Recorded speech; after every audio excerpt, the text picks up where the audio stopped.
নবীর প্রেমে এক সাহাবী ৭২টা, এক বর্ণনায় ১২টা তীর নিজের শরীরে নিছে, দুনিয়াতে থাইকা জান্নাতের সুঘ্রাণ পাইছে। হাদিসের বর্ণনাকারী হলেন হযরত যায়েদ ইবনে সাবিত রাদিয়াল্লাহু আনহু। উনি বলেন উহুদ যুদ্ধ শেষ হয়ে গেছে, উহুদ যুদ্ধ শেষ। বাসানিন নবী সাল্লাল্লাহু আলাইহি ওয়াসাল্লাম ইয়াউমা উহুদ, আল্লাহর রাসূল আমাকে উহুদ যুদ্ধের ময়দান থেকে সাহাবাদের লাশ শনাক্ত করার জন্য আমার নির্দেশ দিলেন। আমি দৌড় দিয়ে চলে যাব লিসাদ ইবনে রাবি লিতলাবি সাদ ইবনে রাবি, সাদ ইবনে রাবির অনুসন্ধান করার জন্য। নবীর একজন সাহাবী ছিলেন, নাম ছিল তার সাদ ইবনে রাবি। হযরত যায়েদ ইবনে সাবিত বলেন আল্লাহর রাসূল আমাকে বিশেষ করে সাদ ইবনে রাবির লাশটাকে শনাক্ত করার নির্দেশ দিয়েছিলেন। আমি ওনার লাশটা শনাক্ত করার জন্য একটা দৌড় দিলাম। পিছন থেকে আল্লাহর রাসূল বললেন, যায়েদ দাঁড়াও, ইন রাআইতাহু ফাআকরিহু মিন্নি আসসালাম। যদি তুমি আমার প্রিয় সাহাবী সাদ ইবনে রাবিকে জিন্দা পাও, জীবিত পাও, তো আমি নবীর পক্ষ থেকে তুমি তারে সালাম পৌঁছাইবা। সুবহানাল্লাহ, আওয়াজ করে পড়বেন না। রাসূল নিজে সালাম পৌঁছানোর জন্য বলতেছেন, তো এই সাহাবী কত দামি সাহাবী। আল্লাহর রাসূল বললেন, যায়েদ আমার পক্ষ থেকে তুমি তারে সালাম পৌঁছাইবা যদি তারে জীবিত পাও। হযরত যায়েদ নবীর সালাম নিয়ে দৌড় দিছে। আবার রাসূল পিছন থেকে ডাক দিয়া বলেন, এই যায়েদ, শুধুই মাত্র আমি নবীর পক্ষ থেকে সালাম পৌঁছাবে না, যদি তুমি তারে জীবিত পাও তো তারে প্রশ্ন করবা। রাসূল বলছেন, যেই হালতে পাইবা ওই হালতটা তার কাছে কেমন লাগতেছে এই প্রশ্নটা করবা। সুবহানাল্লাহ। হযরত যায়েদ ইবনে সাবিত বলেন, ফাজআলতু আতুফু বাইনাল কাতলা। আল ইসাবার মধ্যে আসছে, আবার রাহিকুল মাখতুমের মধ্যেও আসছে। হযরত যায়েদ ইবনে সাবিত বলেন, আমি দৌড় দিয়া উহুদ প্রান্তরে চলে গেলাম। শহীদানের লাশের মাঝখানে আমি ঘোরাফেরা করতেছি, ওই সাহাবীকে খুঁজতেছি। ফাআসাবতুহু ওয়া হুয়া ফি আখিরি রামাকিন। অনেকক্ষণ খোঁজাখুঁজির পর নবীর বাতানো সেই সাদ ইবনে রাবিকে আমি পাইলাম, শেষ নিঃশ্বাস ত্যাগ করে ফেলবে এই হালতে পাইলাম। এবার আপনারা বলতে পারেন, কেন শেষ নিঃশ্বাস ত্যাগ করবে? সাহাবী বলেন, ওয়াবিহি সাবউনা দরবাতান, যায় দেখি তার শরীরে ৭০টা তীরের চাইতে বেশি আঘাত আছে। যেই জমিনে পড়ে গোড়াগড়ি করতেছেন, জমিনটা রক্তে রঞ্জিত হয়ে গেছে। হযরত যায়েদ ইবনে সাবিত গিয়ে বলে, তুমি কি সাদ? বলে, হ্যাঁ সাদ। কয়, ইন্না রাসূলুল্লাহি সাল্লাল্লাহু আলাইহি ওয়াসাল্লাম ইয়াকরাউ আলাইকাস সালাম। এই সাদ, আল্লাহর রাসূল আমারে পাঠাইছে তোমারে সালাম দেওয়ার জন্য। যেই মাত্র নবীর সালামটা পাইছে, ৭০টা তীরের আঘাত লাগলে কিন্তু একটা মানুষের চেঞ্জ ঠিক থাকার কথা, বলেন না? না, যেই মাত্র নবীর সালামটা পাইছে যেন মনে হয়েছে তার প্রাণটা আবার পুনরায় সজীব হয়ে গেছে। সে বলে, তাই নাকি? বলে, হ্যাঁ। কওয়ালা রাসূলিল্লাহি আসসালাম। যায়েদ, যাও যাও, তে রাসূলকেও তুমি আমার সালামটা পৌঁছায় দিবা। সুবহানাল্লাহ। ওয়া আলাইকা, এবং তোমার উপরেও সালাম, যেহেতু তুমি নবীর সালাম আমার কাছে নিয়ে আসছো। এবার হযরত যায়েদ বলেন, শুধু রাসূল সালাম পৌঁছাই নাই, আল্লাহর রাসূল আমাকে বলছে তোমার একটা প্রশ্ন করার জন্য। কি প্রশ্ন? খাব্বিরনি কাইফা তাজিদুক। এই যে ৭০টা তীরের আঘাত নিয়ে এখানে মাটিতে গোড়াগড়ি করছো, তোমার কি কষ্ট হয় না? রাসূল এই প্রশ্নটা করার জন্য বলছে।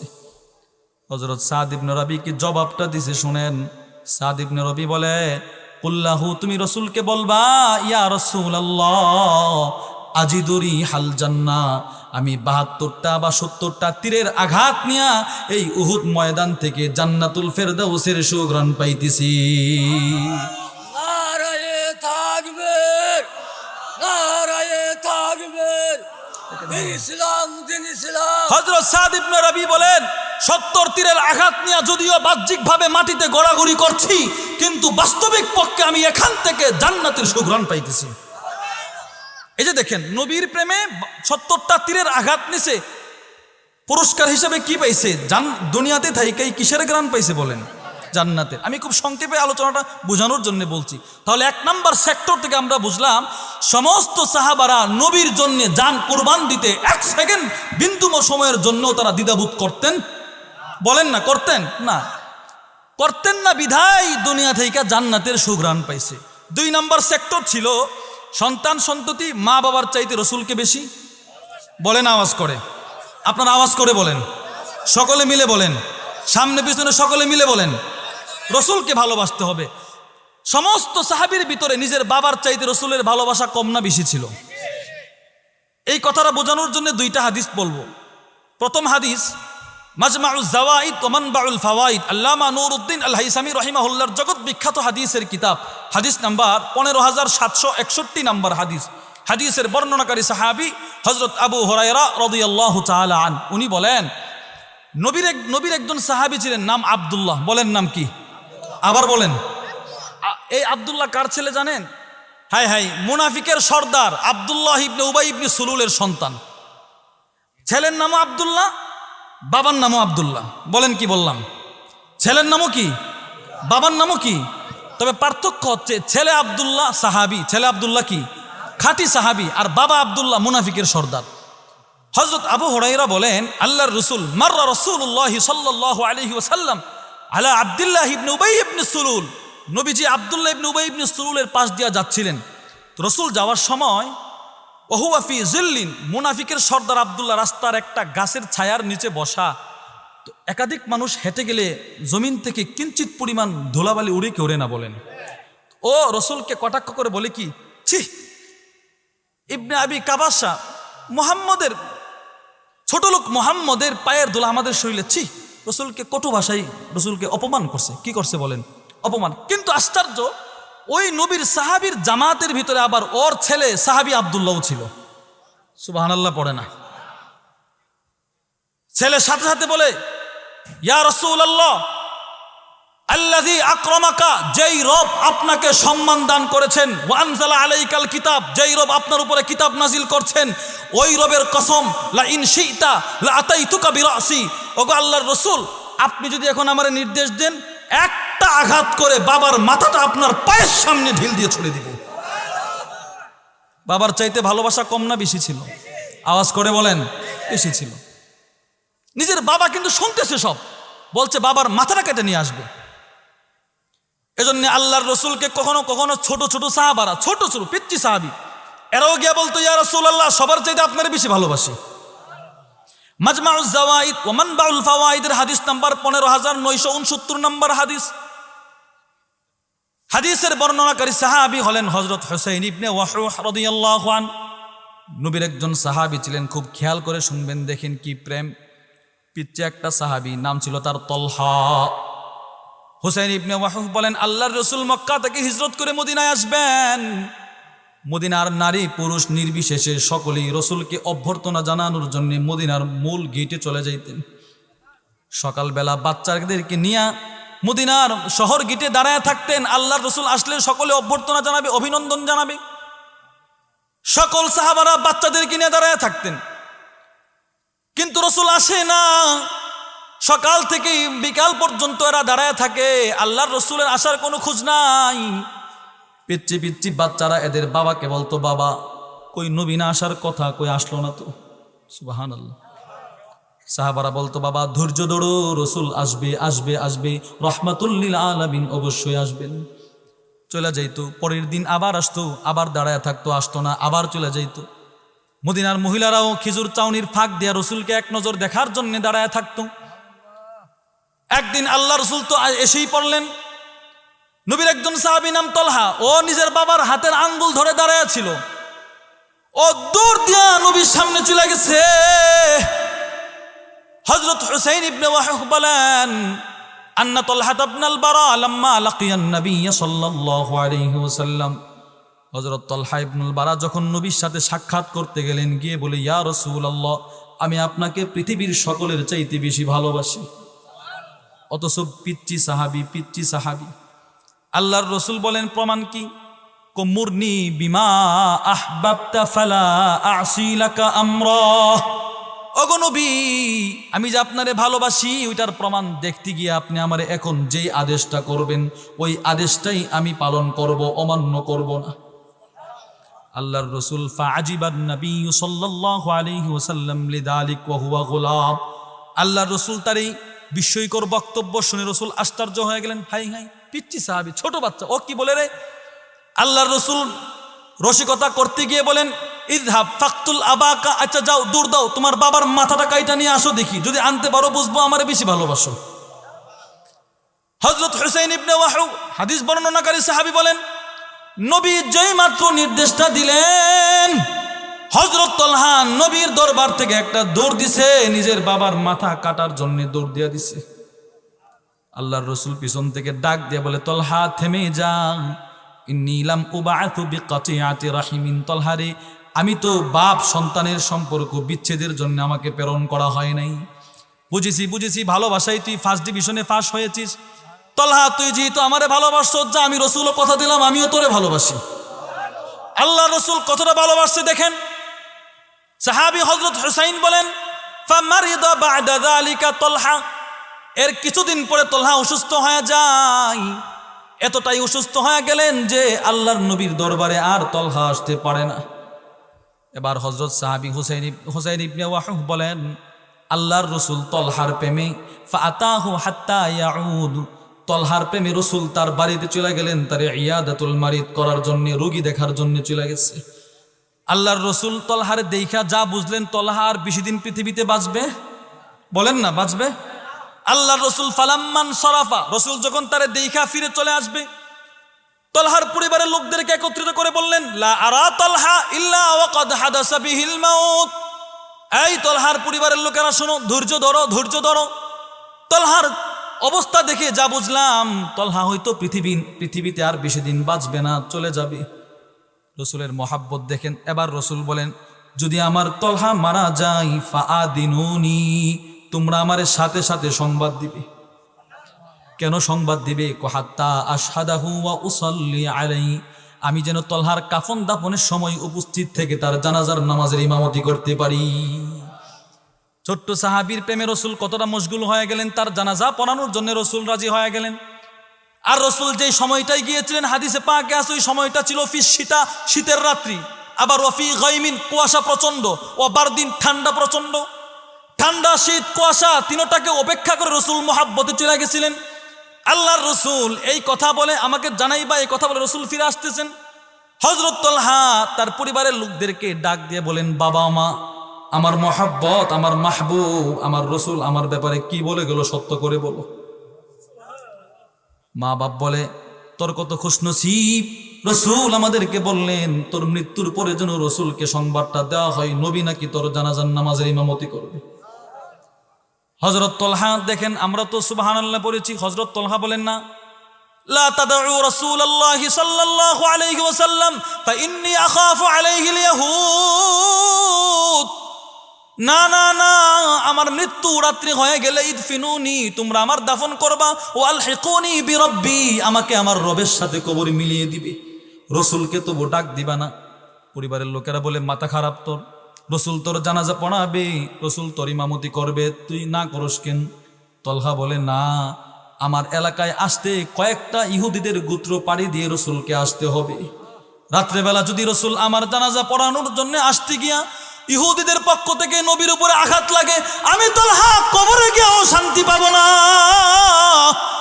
আমি তলহা কবরে গিয়েও শান্তিতে ঘুমাইতে পারবো না। এজন্য আমি বললাম, আমি তলহা না হই নবীর জানাজা ছেড়ে দিলাম, কিন্তু আমার রসুল যদি ইহুদিদের আক্রমণ থেকে নিরাপদে থাকে, এতেই আমার শান্তি। ওয়ালা ইউসাবু ফি সাবাবি, আমার কারণে যেন রসুলের উপরে কোনো আক্রমণ না পৌঁছে। সুবহানাল্লাহ পড়ে না। ফালাম ইয়াবলুগিন নবী সাল্লাল্লাহু আলাইহি ওয়াসাল্লাম বনি সালেম, আল্লাহর রসুল বনু সালেম গোত্র পর্যন্ত পৌঁছতে পারলেন না। হাত্তা তুফিয়া, তলহার ইন্তেকাল রাতেই হয়ে গেল। তলহার কথা অনুযায়ী তার পরিবারের লোকেরা রাতেই তার দাফন শেষ করে দিল। সকালবেল হলে ফাউখবিরান নবী সাল্লাল্লাহু আলাইহি ওয়াসাল্লাম, সকাল হলে তলহার পরিবারের লোকেরা রসুলকে গিয়ে সংবাদ দিলেন, তলহার ইন্তেকাল হয়েছে, আমরা দাফনও করে ফেলেছি। আল্লাহর রসুল ভাঙ্গারি দিয়ে বললেন, কি বললে তোমরা? আমি না বললাম আমাকে বলার জন্যে? এরা বলে, রে ইয়া রাসূলুল্লাহ, আমরা তো চাইছিলাম আপনার কদম আমাদের বাড়িতে পড়ুক, আমাদের সন্তানের জানাজা আপনি পড়ান, কিন্তু আপনার যে মাহবুব, আপনার যে আশেক তলহা, ও নিজেই না করে গেছে। সুবহানাল্লাহ আওয়াজ করে পড়বেন না। রসুল বলেন, কেন না করলো? ইয়া রাসূলুল্লাহ, সে চিন্তা করছে আপনি যদি রাত্রে যান আর ইহুদিরা যদি আপনারে আক্রমণ করে, সে নাকি কবরেও শান্তি পাবে না। আল্লাহর নবী এই কথা শুনে বলেন তো মহাব্বতটা কতটা বাড়বে। আল্লাহর নবী সাথে সাথেই সাহাবাদের জামাত নিয়া ফাজা আন-নবী সাল্লাল্লাহু আলাইহি ওয়াসাল্লাম হাত্তা ওয়াকাফা আলা কবরি তলহা। আল্লাহর রসুল দূর দিয়া সাহাবাদের জামাত নিয়ে চলে গেলেন তলহার কবরের সামনে।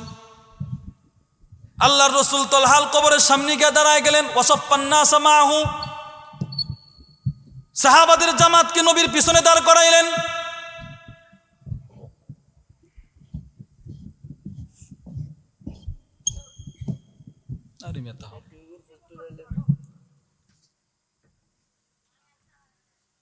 আল্লাহর রসুল তলহার কবরের সামনে গেলেন। তলহার কবরের সামনে গিয়া সাহাবাদের জামাত পিছনে দাঁড় করাইছেন। দাঁড় করায় দেখেন তলহা রসুলকে ভালোবাসছে, রসুলও তলহারে কতটা ভালোবাসছে। দেখেন রসুল গিয়ে তলহার কবরের সামনে দাঁড়ায় দোয়া করে, আল্লাহুম্মা আলকা তালহা তাদহাকু ইলাইক ওয়া ইয়াদহাকু ইলাইহি, তাদহাকু ইলাইহি ওয়া ইয়াদহাকু ইলাইক। আল্লাহ, আপনি তলহার সাথে এমনভাবে সাক্ষাৎ করবেন যে তলহা আপনারে দেখা দেখা হাসতেছে, আপনিও তারে দেখা দেখা হাসতেছেন। আল্লাহু আকবার আওয়াজ করে বলেন, আরো জোরে করে বলেন আল্লাহু আকবার। চিন্তা করেন কি প্রেম, নবীর ভিতরে কি প্রেম জ্বালায়া দিছে। রসুল গিয়ে দোয়া করতেছেন। আর রসুল স্বভাবগতভাবে বাচ্চাদেরকে একটু বেশি মহাব্বত করতেন। সুবহানাল্লাহ পড়ে না? বাচ্চাদেরকে রসুল বেশি মহাব্বত করতেন। কেন করতেন জানেন? আমার নবীর আগমনের পূর্বে পৃথিবীর ইতিহাসে বাচ্চারা তাদের মা বাবার আদর থেকে ছিল অবহেলিত, অপদস্থ ছিল। এরা মা বাবার আদর পেত না। মানুষ বাচ্চাদেরকে যে আদর করতে হবে এটা বুঝতোই না। রহমাতুল লিল আলামিন পৃথিবীতে আইসা বাচ্চাদেরকে মহাব্বত প্রত্যেক মা বাবার অন্তরের ভিতরে ঢুকাই দিছে। বলে হুজুর বাচ্চাদেরকে যে মহাব্বত করতে জানতো, এর দলিল কি? মুসলিম শরীফের 5921 নম্বর হাদিস। হাদিসের বর্ণনাকারী আম্মা জান আয়েশা আস-সিদ্দিকা রাদিয়াল্লাহু আনহা, উনি বলেন কদিমা নাসুম মিনাল আরাব, গ্রাম্য কিছু সাহাবী নবীর দরবারে আসছে। আয়েশা বলে ফাকালু, এরা বলে এই আলা তুকাব্বিলু সিবিয়ান, তোমরা কি তোমাদের আলা তুকাব্বিলুনা সিবিয়ান, এই তোমরা কি তোমাদের বাচ্চাদেরকে চুমু দাও? ফাকালু, সাহাবারা বলল হ্যাঁ আমরা তো চুমু দেই। নাম, চুমু দেই। কেন? ওয়াল্লাহি লাকিন্না মা নুকাব্বিলু, আমরা তো আমাদের বাচ্চাদেরকে কখনো চুমু খাই না। আল্লাহর রাসূল সাথে সাথে হাদিস বললেন আমলিকু, আমার কি করার আছে? ইন কান আল্লাহু নাযা মিনকুমুর রাহমা, যদি তোমাদের অন্তর থেকে আল্লাহ রহমত উঠিয়ে নিয়ে যায় আমার কি করার আছে? সুবহানাল্লাহ পড়ে না? আরে গ্রাম্য সাহাবীরা শুধু গ্রাম্য সাহাবী না, নবীর সংসদপ্রাপ্ত সাহাবী নবীর কাছে 24 ঘন্টা থাকে, উনিও ওনার সন্তানকে মহাব্বত করা যাতে ইবাদত, এটাও জানতো না। নবীর কাছ থেকে শিখছে। বলো জোর দলিল কি? মুসলিম শরীফের 5922 নম্বর হাদিস। হাদিসের বর্ণনাকারী সাহাবী হযরত আবু হুরায়রা রাদিয়াল্লাহু তাআলা আন, উনি বলেন আন্না রাসূলুল্লাহ সাল্লাল্লাহু আলাইহি ওয়াসাল্লাম ক্বাব্বালাল হাসান ইবনে আলী, রাসূল একদিন হাসান ইবনে আলীকে চুমু খাচ্ছিলেন, চুমু। আর নবীর পাশেই ওয়াল আকরা ইবনে হাবিস আত-তামিমি রাদিয়াল্লাহু আন জালিসুন, নবীর পাশেই হযরত আকরা ইবনে হাবিস নবীর সাহাবী বসা। রাসূল যে চুমু খাচ্ছেন, আকরা ইবনে হাবিস বলে ইয়া রাসূলুল্লাহ ইন্নালি 10 মিনাল ওয়ালাদ আও মিনাল আওলাদ, ওগো রাসূল আমার 10টা সন্তান, মা ক্বাব্বালতু মিনহুম আহাদান কাত্তু, আমি এদের একজনকেও জিন্দেগিতে একটা চুমা দেই নাই। রাসূল হাদিস বর্ণনা করেন, কথাটা বললি কি তুমি? মাল্লা ইয়ারহাম লা ইউরহাম, পরক্ষণে রাসূল বলেন যে দুনিয়াতে দয়া করে না তাকেও পরকালে দয়া করা হবে। এজন্য রাসূল বাচ্চাদের মহাব্বত করতেন সাহাবাদেরকে শিক্ষা দেওয়ার জন্য। কখনো কখনো পিচ্ছি বাচ্চাদেরকে রাসূল সালাম দিতেন। সুবহানাল্লাহ পড়েন। সাইয়্যিদুল মুরসালিন, অবৈ জাহানের বাদশা, উনি গিয়ে বাচ্চাদেরকে সালাম দিতেন। নবীর কাছ থেকে এই আমল শিখছে সাহাবারা, সাহাবাদের কাছ থেকে এই আমল শিখছে তাবিরা। সুবহানাল্লাহ পড়েন। তিরমিজি শরীফের 2696 নম্বর হাদিস। হাদিসের বর্ণনাকারী হযরত সাইয়ার তাবিঈ, উনি বলেন কুনতু আমশি মা সাবিত আল বুনানি, উনি বলেন আমি সাবিত আল বুনানির সাথে রাস্তা দিয়ে হাঁটছিলাম। ফামাররা আলা সিবিয়ান, সাবিত বুনানি কিছু বাচ্চাদের পাশ দিয়ে যাচ্ছিলেন। যাওয়ার পথে ফাসাল্লাম আলাইহিম, হযরত সাবিত আল বুনানি বাচ্চাদেরকে সালাম দিলেন। আমি কিন কর্তব্য বিমূঢ় হয়ে তার দিকে তাকিয়ে বললাম আপনি এত বড় বুজুর্গ, বাচ্চাদেরকেও সালাম দিলেন? উনি জবাব দিলেন এই যে বাচ্চাদেরকে সালাম দেওয়া ইবাদতটা আমি নবীর সাহাবী হযরত আনাসের কাছ থেকে শিখলাম। উনি বলেন কুনতু মা আনাস, আমি আনাসের সাথে রাস্তা দিয়ে হাঁটতেছিলাম। ফামাররা আলা সিবিয়ান, হযরত আনাস কিছু বাচ্চাদের পাশ দিয়ে যাচ্ছিলেন। ফাসাল্লামা আলাইহিম, তিনিও বাচ্চাদেরকে সালাম দিয়েছিলেন। এবার আমি আনাসকে বলেছিলাম, আপনি নবীর সাহাবী, আপনিও বাচ্চাদেরকে সালাম দেন। হযরত আনাস বলেন, এই যে বাচ্চাদেরকে সালাম দেওয়ার ইবাদতটা আমি নবীর কাছ থেকে শিখছি। বলে কিভাবে? বলে কুনতু মা'আন নবী সাল্লাল্লাহু আলাইহি ওয়াসাল্লাম, আমি একদিন নবীর সাথে ছিলাম, যেমন তুমি আজকে আমার সাথে হাঁটতেছো। আল্লাহর রাসূল ফামাররা আলা সিবিয়ান, নবীও কিন্তু বাচ্চাদের পাশ দিয়ে যাচ্ছিলেন। ফাসাল্লামা আলাইহিম, রাসূল ওই বাচ্চাদেরকে গিয়ে সালাম দিলেন। সুবহানাল্লাহ। এই থেকে আমি রসুল কাছ থেকে শিখছি, আর সাহাবীর কাছ থেকে তাবি শিখছি। এইভাবে আল্লাহর রসুল সকলকে বাচ্চাদের প্রতি মহাব্বতের বহির্প্রকাশ করিয়ে দিয়েছেন। শুধু এতটুকুই নয়, আল্লাহর রসুল বাচ্চাদেরকে ভালোবাসতেন। নবী নামাজে যাইতেন, নবীর নাতিরা গিয়া নবীর পিঠের উপরে বৈশা বৈশা ঘোড়া চালাইতো, তারপরেও নবী এদেরকে ধমক দিতেন না, পিঠের উপরে রাইখাই নামাজ পড়তেন। এর দ্বারা নবীর উদ্দেশ্য জাহিল যুগের যে বাচ্চাদের প্রতি যে অবহেলিত যে একটা চিত্র ছিল, ওইটাকে দূর করে প্রত্যেক বাচ্চার মহাব্বত মানুষের ভিতরে ঢুকিয়ে দেওয়া। নাসাই শরীফের 1141 নম্বর হাদিস, হাদিসের বর্ণনাকারী সাহাবীর নাম হযরত শাদ্দাদ ইবনে আউস। উনি বলেন, খারাজা আলাইনা রাসূলুল্লাহ সাল্লাল্লাহু আলাইহি ওয়াসাল্লাম ফি ইহদা সালাতিল ইশা, আল্লাহর রাসূল এক ঈশানের নামাজ পড়ানোর জন্য মসজিদে নববীতে আসলেন। আমরা নবীর জন্য অপেক্ষমান ছিলাম। এমন সময় আমরা তাকায় দেখি, ওহুয়া হামিলুন হাসানান আও হুসাইন, নবীজি হাসান অথবা হুসাইনকে কোলে করে মসজিদে আসলেন। আল্লাহর রাসূল হাসান হুসাইনকে কোলে করে মসজিদে নিয়ে আইসা ফাওয়াদাহু, মিম্বরের পাশে বসাইলেন। থুম্মা কাব্বারা লিস-সালাত, আল্লাহর রাসূল অতঃপর নামাজের জন্য নিয়ত বাঁধলেন। ফালাম্মা সাল্লা, রাসূল নামাজ পড়তেছেন ফাসাজাদা সাজদাতান, আল্লাহর রাসূল নামাজের মধ্যে একটা সেজদা দিলেন। সাহাবী হযরত শাদ্দাদ ইবনে আউস বলেন, আত আলাহা, যে সেজদাটা রাসূল অনেক লম্বা করলেন, অস্বাভাবিক লম্বা করে ফেললেন। অর্থাৎ রাসূল এর আগে সেজদা কখনো এত লম্বা করেন নাই। সাহাবী বলেন, ফারাফাতু রাসি, আমি সেজদা থেকে নিজের মাথা উঠাইলাম রাসূলকে একটু দেখার জন্য। আমি তাকায় দেখি, ফাইদা সাবিয়্যু আলা যহরি রাসূলিল্লাহি সাল্লাল্লাহু আলাইহি ওয়াসাল্লাম, যেই বাচ্চাটাকে রাসূল কোলে করে আইনা মিম্বরের সামনে রাখছিলেন, ওই বাচ্চাটা নবীর পিঠে ওইটা যেন ঘোড়া চালাইতেছে। সাহাবী বলেন, আল্লাহর রাসূলের পিঠে দেখে আমি আবার আমার সেজদায় চলে গেলাম। ফালাম্মা কাদা সালাতাহু, রাসূল যখন নামাজ শেষ করলেন, ফাকালা উনাসুন, এক ব্যক্তি দাঁড়ায় বলল, ইয়া রাসূলুল্লাহ ইন্নাকা সাজাদতা সাজদাতান আতালতাহা, আপনি নামাজের মধ্যে এত বড় একটা সেজদা দিলেন, হাত্তা জানান্না আন্নাহু কদ হাদাসা আমরুন, আমরা তো চিন্তা করছিলাম কোনো দুর্ঘটনা ঘটে গেল কিনা, আও ইউহা ইলাইক, অথবা কোনো ওহী নাজিল করা হচ্ছে কিনা, কিন্তু আপনি কেন এই কাজটা করলেন? আল্লাহর রাসূল বলেন, কুল্লু যালিকা লাম ইয়াকুন, তোমরা যা যা ধারণা করতেছো বিষয়টা আসলে এই রকম না। তাহলে কি? রাসূল বললেন, ওয়ালাকিন্না বিনি, আমার এই যে নাতি, ইরতাহালানি, সে আমারে নামাজের মধ্যে বাহন বানাইছে। সুবহানাল্লাহ পড়ে না, সে আমারে নামাজের মধ্যে বাহন বানাইছে। ফাকারিহিতু আন আজিলাহু হাত্তা ইয়াকদিয়া হাজাতাহু, রাসূল বলেন, ও যে আমার পিঠে উঠছে, আমি অপেক্ষা করতেছি ও কখন আমার পিঠ থেকে নামবে, আর আমি নবী কখন সেজদা থেকে উঠবো। রাসূল নামাজের মধ্যেও বাচ্চাদেরকে মহাব্বত করে পৃথিবীর সকল মানুষকে বাচ্চাদের প্রতি যে মহাব্বত করতে হবে ওইটার উপর শিক্ষা দিয়ে দিয়েছেন। সুবহানাল্লাহ পড়বেন নামাজ করে। এজন্যে রাসূল প্রাপ্তবয়স্ক কোনো সাহাবার এন্তেকাল হলে রাসূল যতটা ব্যথিত হতেন, এর চাইতে বেশি রাসূল কষ্ট পাইতেন কোনো পেচ্চি সাহাবী বা কোনো পেচ্চির এন্তেকাল হলে।